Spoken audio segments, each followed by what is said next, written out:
My fiancée Jennifer F25 and I am 28 have been engaged for over 1 year now. I met her 3 years ago at a family event.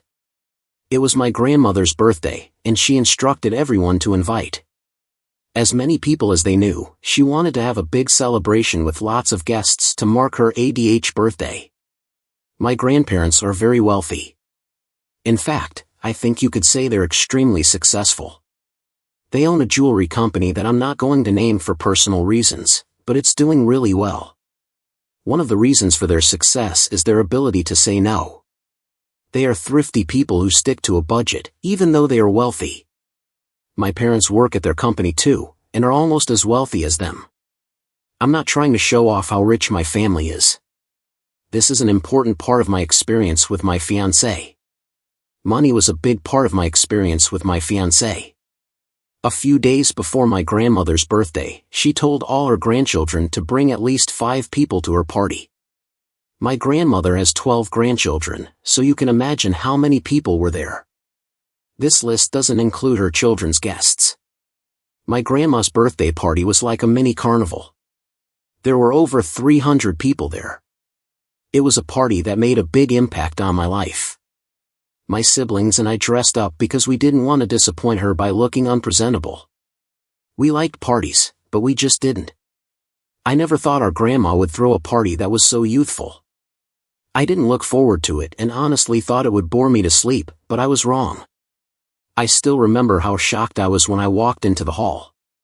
It looked like a bachelorette party. The music, food, drinks, lighting, and decor were everything.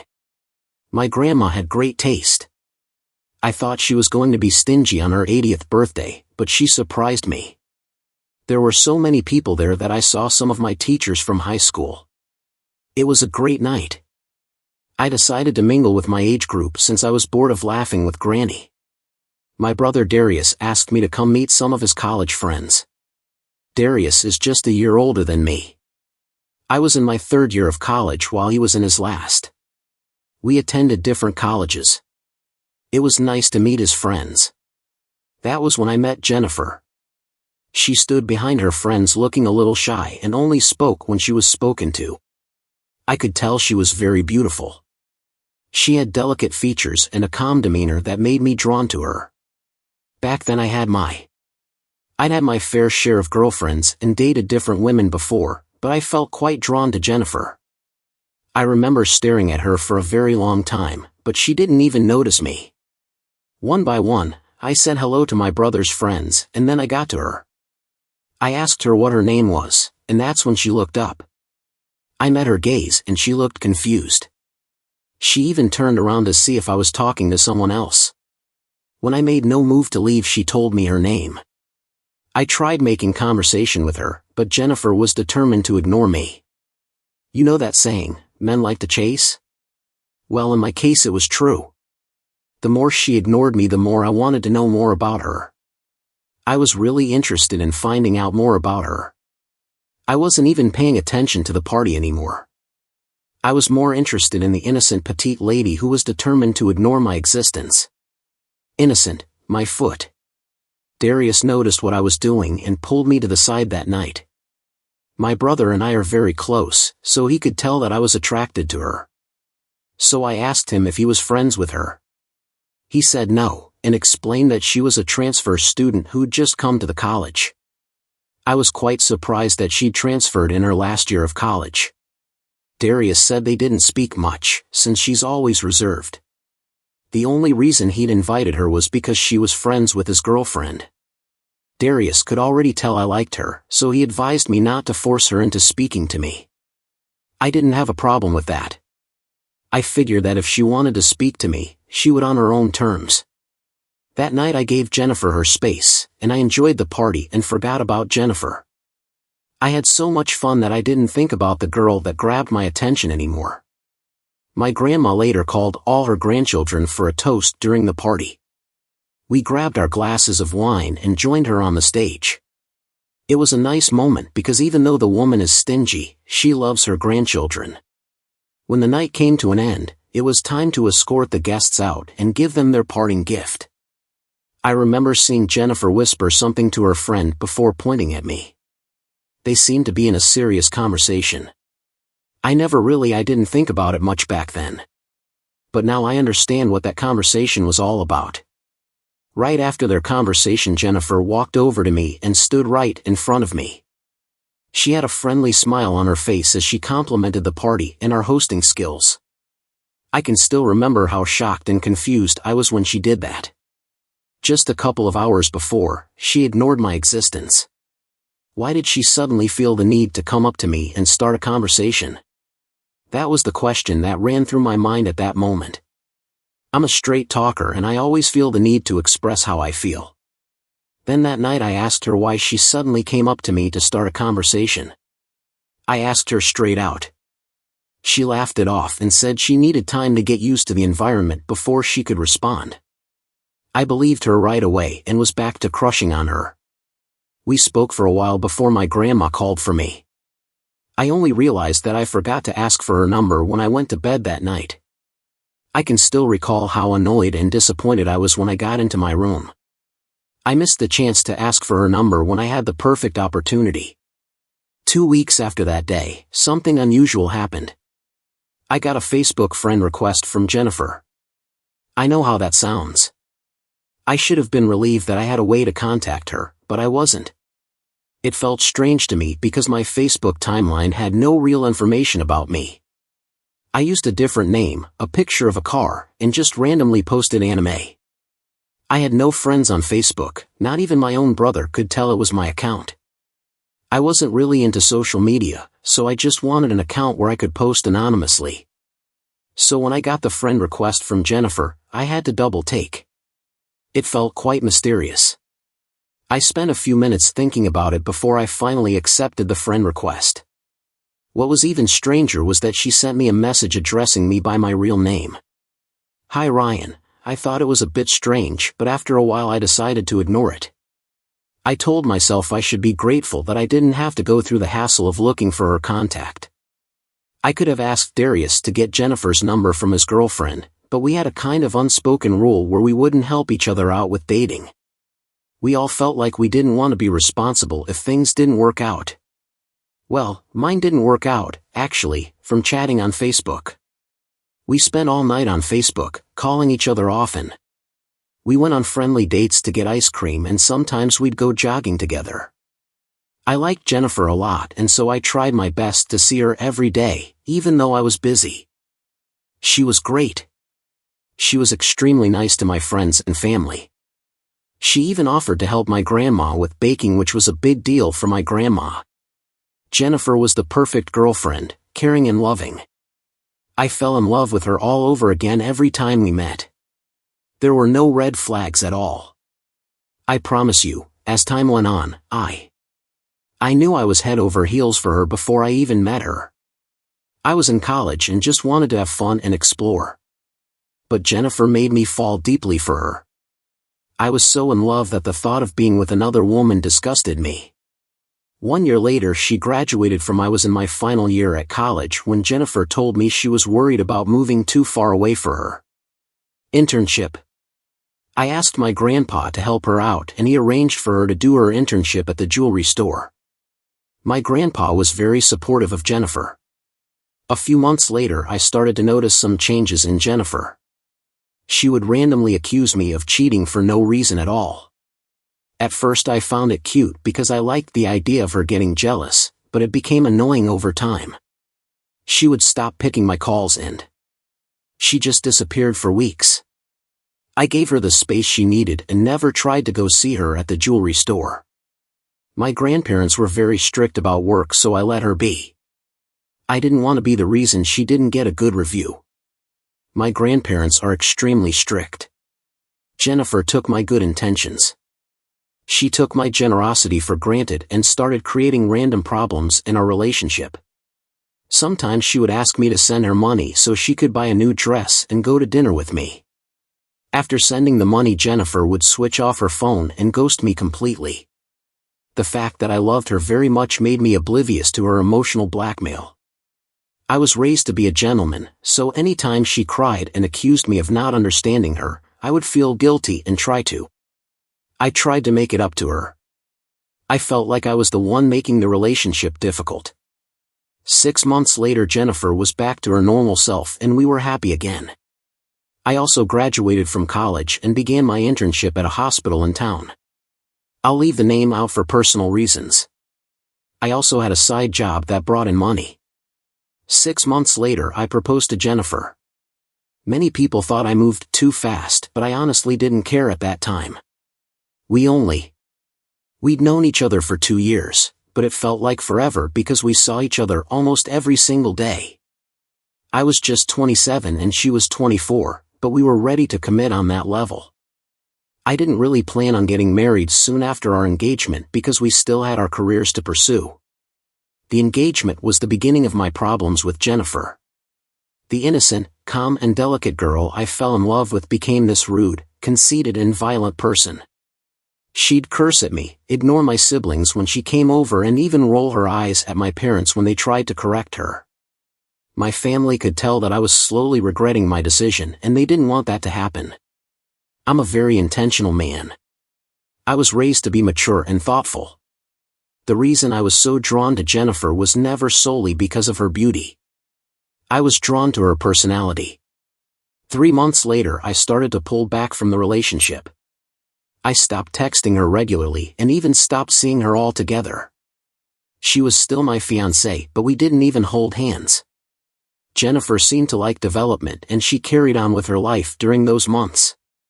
I focused on my internship and the side job I had. My parents really wanted me to finish well so I could get my doctorate degree early. I was also quite interested in being a doctor and working in hospitals. I was working hard in hospitals, so I was really surprised when Jennifer came into my room with teary eyes 4 months later.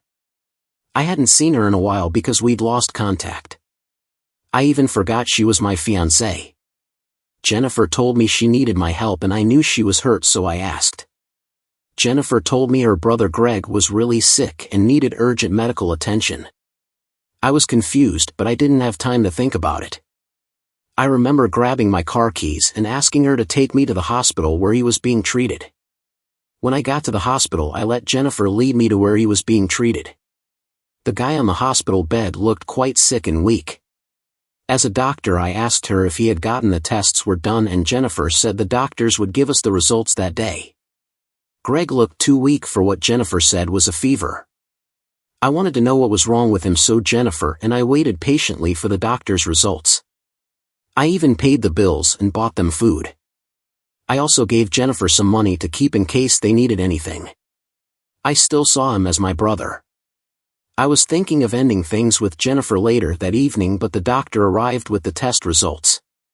He wanted to speak to Greg alone and reveal the results to him first, but Greg insisted that the doctor speak in front of us because we were family. When I heard the test results, I was so shocked that I did not say a single word. I remember how Greg screamed and asked the doctor if it was a prank. The doctor told him it was not and that he needed. Greg was in tears and pulling his hair out. I expected the reaction from him, but I didn't expect to see Jennifer on her knees and punching Greg in the legs. I still remember her exact words. "You monster, how could you? You knew you had an STD yet you slept with me all these months without protection." I was shocked to say the least. I didn't understand what she meant at first until it all suddenly came rushing to me. Greg was not her brother. He was her lover. He was the man she had been cheating on me with. I had foolishly paid to a sex worker. I left the hospital straight away. The last time Jennifer and I had been intimate was over a year ago and we always used protection. I needed to be sure, so I got tested that same day. After a few days, I tested negative. That was 3 months ago. My family were the most surprised. They were thankful that I dodged a bullet. I later found out that Jennifer had been stealing from my family's jewelry store. She was only with me for money. Everything was planned by her, even the night at the party when she came to say goodbye to me. She had been stalking my brother and me on Facebook. She found out who our grandparents were that night when she saw my grandma. She called my grandchildren to the stage. She got the confirmation she needed from them. She couldn't get it from my brother because he was dating her friend. So she chose me. We also discovered that Jennifer transferred from her previous college because she got into trouble with a loan shark. Thankfully, I escaped her evil ways and was able to find out who she was before. It was too late and I married her. I still get goosebumps when I think about how foolish I was. But hey, life is a lesson after all. Update: I never expected my story to get as much attention as it did. Thanks to everyone who read this awful experience of mine and shared their thoughts. Jennifer is what you all call her. She really is one. It's been 6 months, and I later found out that Jennifer had also caught an STD. I don't know how serious hers is, but I was told she moved out of town. Apparently, Jennifer had been cheating on me from the very first day we started dating. Luckily for me, she only started dating Greg months after I stopped seeing her. Jennifer got what was coming to her. I really dodged a bullet, laugh out loud. I hope you all learned something from my story. It was a pretty traumatic experience, but I've learned a lot from it. Life's better now that I don't have an emotional abuser with me. Thanks, Reddit, for the helpful comments. Happy Easter. I'd always thought my husband didn't have what it took to be a man. He'd always come off as timid and weak, right from when we were dating in college. I'd overlooked it because I thought he had money. I thought he was wealthy because he had looked rich when we met at university. That's why I had set my eyes on him in the first place. However, as we progressed to marriage, I didn't understand why he seemed to have so much wealth and it was nowhere to be found. My wedding hadn't been as lavish as I had dreamed it would be, and his parents hadn't even shown it. It was a disappointment. To be honest, I married him for his money, not for love. I could never love a man as timid and weak as my husband. Yes, I was a gold digger, and I had been digging for gold with my husband. Imagine my shock when the rich boy I had known before had to get a job and be submissive to a boss. It had been disgusting. I know I was pretty selfish, but I already told you I didn't marry my husband for money. It was pretty embarrassing watching my husband get a job and suck up to a boss when he used to have money. I married my husband and spent a lot of money on him, buying him gifts and other things to make him happy. I was shocked when I had to start managing his money as I hadn't been expected to do this before I got married. I had to make some changes to my lifestyle because of him. In the first 2 years, I thought he was testing me. I wanted to see if I could stay with him when I had nothing but my pride. As the days and months went by, I realized that I had to make some changes. I went along with it, but I didn't have anything to show for it except my husband's shy and weak demeanor and our ever-fluctuating checking account. I was fine as long as I was comfortable, but I got tired. I got tired of my husband, so I hopped on the temptation train. This came in the form of my husband's boss ticked every box I loved in a man. He was strong, confident, powerful, dominant, and, most importantly, rich, whereas my husband cowered and ran to do his boss's every whim. I knew that's the whole point of working for someone. Watching him do it at their annual workers' retreat had done something to my ego. That's where all this started. My husband had told me that he had a party at his office that was for workers and their spouses to strengthen the family bond and whatnot between workers, so I had agreed to go. I liked to be in the spotlight. The night had been going well, drinks, chat. My husband had even introduced me to a few of his colleagues. But then, as the night progressed, he was running out to get something or finish something at his boss's request. I decided to go see what he was up to. One of those times, my mind was blown. You guys couldn't have imagined. To say I was shocked was an understatement. My husband's boss was giving my husband a scolding about how he couldn't do his job properly. My husband was just standing there, nodding his head like a sad, lost puppy. I was completely taken aback and disgusted. Later on, when the party was about to end, the boss decided to show his face and thank everyone for coming. I decided to feel him up, you know what I mean. It turned out he was everything I liked in a man, and he had the hots for me. It was like a match made in heaven. Did I have second thoughts about cheating on my husband? Of course not. But I hadn't known it would come back to bite me in the butt. It was supposed to be a one-time thing. I decided to have a fling-like an experience with a real man because I had missed that, but boy, was I wrong. Before I continue, I want to give you all a little backstory to how my life was before I got married to my husband. My name is Nyla and I'm 24 years old. My husband's name is Kevin and he's the same age as I am. I was a partyholic. I loved parties and that's how I met my husband. He had just been like me in college, attending parties, showing up and showing out, and having no care. In the world of grades, we had come to college to get a degree, but degrees were worthless when you had the money to do what you want. I had the backing of my parents who thought I was studious as ever in school. Imagine their shock when their daughter was dropping out of college and getting married. I had been their nightmare and I don't think they want anything to do with me anyway. My husband was just like me in every regard. We matched and he was the perfect guy for me. He was rich, like really rich. His parents were in the wine business, so he was born into a life of wealth. He had money to spend and I was his girl, so I was down for that kind of life. He asked me to be his girlfriend and within 6 months, I was getting married. I was 23 when I got married and I thought my life was going to be easy and comfortable, with trips and everything. We went on lots of trips and I bought lots of Prada clothes. Our wedding was a bit of a whirlwind. His parents didn't come because they didn't like that he was getting married before he'd finished his life and that he was marrying someone like me. They weren't happy about the wedding and didn't think it was important to come. I didn't think it was important to go and see them as a daughter. And I had been courting my husband and at the time I didn't have the time for all that. I was too busy dreaming of how I would spend my husband's money. We got a house in Pacific Heights and everything was going well. Then, 2 months later, my husband came to tell me that he would have to start working. My dreams shattered just like that. I thought he had been playing with me, but truly my husband started working and started living from paycheck to paycheck. My husband said that his parents had threatened to cut him off from the family if he didn't stop spending money recklessly. They had also taken away his cards and stopped him accessing family funds. I couldn't cope. I had tried to manage everything with him, but I was already resentful. My parents had cut me off and I needed to find a way to keep up with the essentials. So you can imagine what I was thinking when I saw my husband answering to someone else and that someone else had something I needed. Of course I had cheated and it had been fun. I had sought out my husband's boss and he hadn't known who I was. It had been a rush for me too.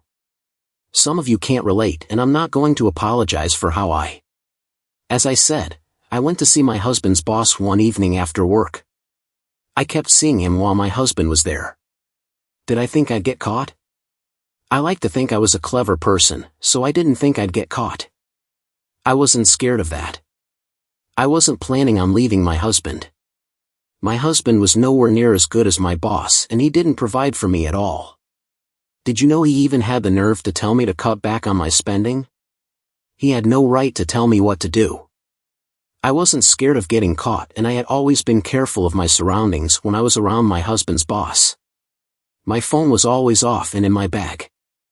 I made sure to keep my phone in a bag so there was no chance of my husband calling me or his boss picking it up by mistake. There was also no chance of us running into my husband at a restaurant or hotel because San Francisco was huge. There was no chance of also running into my husband's parents because they preferred to stay in their estate in Italy and not the fancy life of San Francisco. I'd secured everything, so it was a win for me. My husband's friends weren't my friends and the only friends I'd had were college friends. They didn't care about me since I dropped out of college. I had nothing to worry about. I was as delusional as a tortoise thinking it could beat a cheetah in a race. My dream was upended once again right in front of my eyes. My husband's boss was the one to call me out first. Now that I think about it, my husband had probably been the one that had found out first, but from my perspective at the time, it was. My husband's boss had called me out first. I didn't know how he found out I was married, but I remember I'd gone to meet him on our scheduled day and he'd thrown pictures from my wedding day in my face and demanded to know how I was married to the man who was his employee and why I was cheating on him. The poor man thought I had been set up by my husband to undermine his confidence in the office and say I was sleeping with his wife. I tried to explain to him that what he was thinking was way off from the real reason I had sought him out, but he got upset and he threw me out of his house. I had no idea that dominant alpha men could throw tantrums. That day I learned that my soft life was coming to an end and that I needed to do something about it. I couldn't even think about getting a job. Maybe I could persuade my husband to talk to his parents and get them to let us have access to funds again.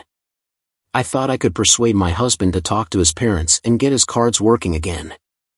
I could promise not to overspend, but I needed to spend or I would go crazy. As I said before, I'd never been more delusional. I had to convince my husband to apologize to his parents so they'd let us have access to funds.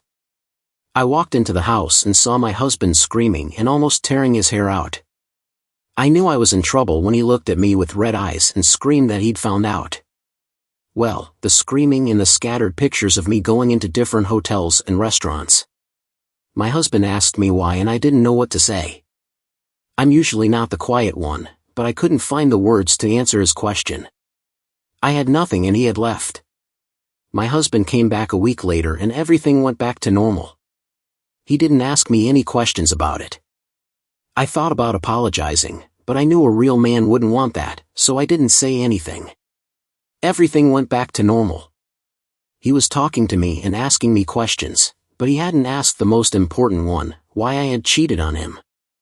I didn't see any point in bringing up past issues over a month later and decided to keep it to myself and ask what I had been meaning to ask before if he could. I think I'll speak to his parents and ask them to put us back on the funds receivers list. I wasn't working at the time. Before you say I shouldn't be proud of that, I didn't care about anyone's opinion back then and I still don't. Our expenses and my expenses weren't balancing with his paycheck. I was a high-maintenance babe and I didn't want to end that, so I approached my husband and told him that he should consider going to apologize to his parents. My husband lost it. He said that if I just shut up and got a job to offset my expenses, then he would. My husband and I had decided that we didn't want to end things, so I had approached him and suggested that he should consider going to apologize to his parents that day. My husband lost it on me, saying that if I just shut up and got a job to offset my expenses, then I wouldn't have to go back to his parents. It's like one stupid thing can undo all your hard work. Can you imagine me working and him being grown up? Heck, he wouldn't know anything about being grown up if it was stuck to the fridge and made visibly clear. Besides, he hadn't married me for that. Married me for the fun and the good times and the vibes. That's what I had ever been known for. So what was this talk of getting a job? Well, I told him what I thought of him and his stupid idea, and he told me he wouldn't have been in this mess if he hadn't married me. I was hurt by that statement. And you know, at that moment, I thought I should prove him wrong and show him I could make something out of my life. I dropped that idea pretty quickly, though, and had to find a solution to my dwindling checking account. So I did the most stupid thing I could have done. I went back to my husband's boss and received I got a real shock. My husband's boss said he'd expose me to everyone I'd known if I went back to work for him. He also said he'd make my life miserable if I went back to work for him. I left straight away. I didn't realize what I was getting myself into until my husband decided he was finally tired of all my BS and got revenge on me, and it wasn't a one-time thing. It was like a well-thought-out plan to make me lose my sanity and hate him and myself, too. A month later, my husband came home and said he wanted to do something special for me. I was as shocked as you are now reading this. How did he want to do something for me, after all? The nagging I'd given him and the cheating I'd done. Yes, I'd still been nagging him about going to talk to his parents and telling them to reconsider not giving us any money. After all, he was their only child. Anyway, I thought this was a way of him telling me he'd talked to them and they'd reconsidered, and we'd be able to spend money again. He told me to wear a special dress that showed off my figure, and I wore spike heels. I was happy that he had listened to me and we were finally doing something fun together. Ever since we got married, we went to a restaurant, and I ordered everything on the menu because this was a rare treat for us. After we finished eating, something pretty surprising happened. My husband said he needed to use the restroom, but he'd be back in a jiffy. I nodded and kept eating, not realizing what was about to happen. I was enjoying my food and the atmosphere of the restaurant because I hadn't been there before. Imagine my surprise when, after about an hour, the waiter handed me the bill and my husband was nowhere to be found. I had been played. Can you imagine being played by your spouse? If it had been a boyfriend or a guy I met on Tinder, that would have been easy. It was a lot to take in. My husband, someone I was supposed to stick with through thick and thin, had disappeared. I tried calling his phone, but it went straight to voicemail. The waiter was getting impatient because I had finished my food and there were a lot of people waiting to get in that night. I did something I had never done in my life before. I had to borrow money. I had to get money somehow or risk being sent to jail. That's another thing I've never done. When I confronted him about it, he said he had an urgent work thing to do, that's why he ran out on me and couldn't get the bill. That was a cheap lie and he knew it. He even offered to make it up to me. I began to suspect something was happening as a result of that incident. I stopped talking to my husband and knew I needed to get something done to sustain myself and my needs. So I began working for the bakery down our block. No one should come at me for finally realizing I had done it back then to somehow. I wanted to gain my husband's trust again. He saw what was happening and started leaving me a little money. My plan had worked. I quit the job but always pretended to leave the house and walked down the block to the bakery while he left for the office. Once he was out of sight, I turned back and headed to the house. After he finally gave me money, I thought we were on good terms again. So when he told me he wanted to take me shopping, I didn't doubt that he was being genuine. We got to the store and I picked out the items I wanted plus the little extra and went into the dressing room to try on the outfits. I didn't even blink when the dressing room curtain was swept open and about 3 women came at me, accusing me of being a thief and calling the police on me. I had no idea what they had been going on about, but as I was being manhandled out of the store, my husband was nowhere to be found. The women dumped my handbag on the floor and found a bunch of lingerie, folded up together as though someone had squashed it in there to frame me. That's how I spent the night behind prison bars. I realized my husband was out to ruin me. He hadn't come to bail me out.